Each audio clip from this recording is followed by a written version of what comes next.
Maraming kahoy sa bakuran ni na Lola Editha, kaya ito ang ginagamit niya sa pagluluto. Nakakatipid daw sila kaysa bumili ng LPG. Mas masarap ang lutuin ng kalan, ng apoy ng kalan. Kaya nga ito ang ginagamit namin. Pero payo ng World Health Organization o WHO, wag nang gumamit ng mga lumang paraan ng pagluto gaya ng kahoy at kerosene.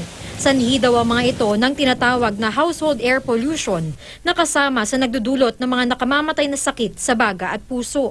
The diseases caused by this exposure to air pollution are essentially stroke, heart diseases, chronic obstructive pulmonary diseases, about as well lung cancer, and of course pneumonia in children. Ang karaniwang naapektuhan, kababaihan at kabataan na pinaka na-expose sa paggamit nito sa mga bahay.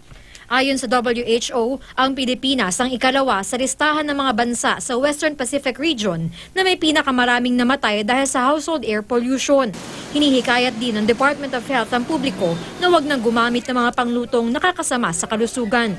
Chronic lung disease, tsaka lahat ng affected din kasama niyan, mga heart disease, I'm sure meron din yan, tsaka hypertension.